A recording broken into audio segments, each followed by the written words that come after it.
Good morning, friends. I'm getting set up for the Burrito Bowl Challenge. According to the poll yesterday, most of you think I can get 3 bowls for the price of 1 from Chipotle. Desi's off to Sprouts to see if she can get the pasture-raised chicken thighs. They're so hard to get there.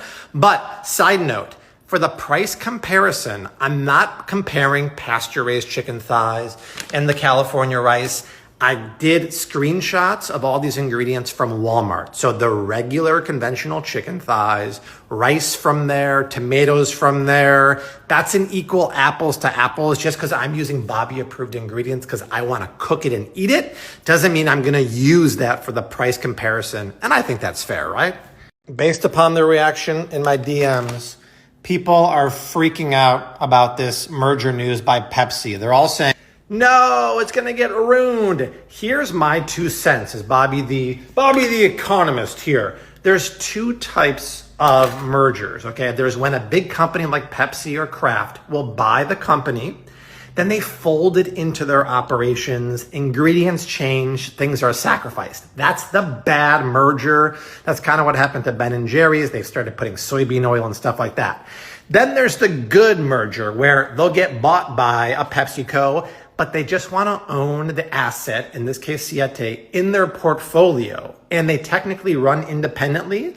They get a bunch of cash and resources from the bigger company, but they don't want to sacrifice the core pillars of the brand. That's the good one. Let's hope that's the case. And by the way, it's also a dream come true for the Garza family, immigrant family. I got cut off, but put yourself in the owner's shoes, right? Immigrant family comes here. They start a small family tortilla business because one of the sisters is intolerant to grains. And then it grows and scales and sells for probably $1.5 billion. Dream come true for them. Also, that's what happened with Primal Kitchen. They sold to Kraft, but nothing changed. So fingers crossed, that's the case. And it's a good merger, not the bad one. The accounting department has been hard at work. Here's our prices per pound for chicken and rice. Here's individual prices for fixings. Leilani's here. What's your prediction? Instagram thinks we'll get 3 bowls for the same price as a Chipotle bowl. I think we're going to get like a full meal prep week. Oh, if we get 7? No, I mean like 5. Like I'm talking about 5 would be amazing. So let's get started.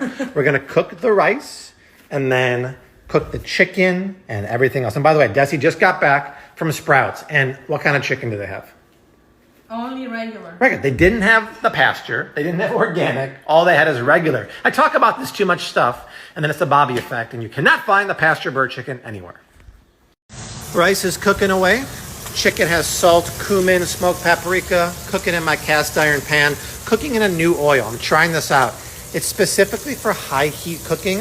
It's fermented algae oil. The algae get fat, they press it out, and it has a high heat temperature up to, what does it say, 500 degrees or something? There you go, 535 degrees. Very cool. Hey, welcome to Chipotle. I'm Bobby. Do you really cook the chicken in-house? Oh yeah, we cook it fresh every day. You hear that sizzle? That's fresh chicken thighs with a spiced crust. By the way, we don't have freezers here. We cook scratch made. That guacamole, I'm mashing it later on. This is my go-to high-protein snack that's so easy to make. All you need is Greek yogurt and a bag of protein. Add 3/4 cup of the yogurt to your serving bowl, along with 1 scoop of protein. Grab a whisk and mix it up. It's a little messy in the beginning, and you end up with a really creamy. Pretty much everything is done. Chicken, resting and beautiful. Rice, fluffy as can be. Chopped onions, olive oil, salt, pepper, lime juice. Fajita mixing is lovely. 1 can of beans. I got to mix the guacamole. I ordered the Chipotle bowl to get delivered, but the price will just be plus tax, not delivery and stuff like that. I'm not going to spoil it yet, but we're in the process of adding this up, and preliminary numbers under my finger are looking really, really good. All right, so we're on the second bowl. Check out the first one there, Leilani. Leilani said that it's definitely more chicken than Chipotle gives you, but it's okay. I don't mind being molto generoso. Rice goes down. Black beans and fajita toppings go on top of it. Spoiler alert, I think Leilani and our guess is going to be right. We said that we probably would get 5 bowls out of it. And not only are we going to get 5, we're going to get beautiful. Look at this chicken. By the way, the chicken was sitting for 40 minutes because the DoorDash delivery guy was very, very slow. So we'll put a little bit of lechuga there, a little bit of tomate right there, and a nice generous scoop of the waka waka right there. All right, how many more can we make?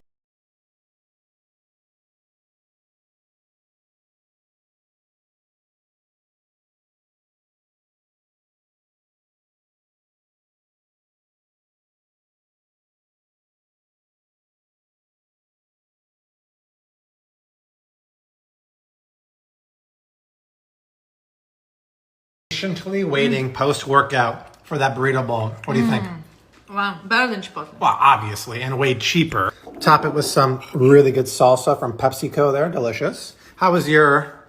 You missed my joke there, PepsiCo? Oh, no laughs? That was a funny joke, wasn't it? It went over my head. Oh, do you not know about Ciate's getting bought by Pepsi? That is hilarious. Can I mix your coffee proteins with hot liquid? This is a common question I've heard, especially recently with the upcoming release of salted caramel latte. The answer is yes. You can use a frother, or I prefer to use the blender. Look at this creamy texture. That's crazy. Now, the nice thing about a blender is it's really going to make it whipped. If your milk or water is too hot, it could cause the protein to get a little grainy, but that doesn't affect the actual quality of the protein. Oh my God, that's crazy. It's like a coffee house latte. So make it either way you want, especially now that it's getting cold out. Put your name on the list because this is a limited edition. It will sell quick, especially a salted caramel latte coffee house style.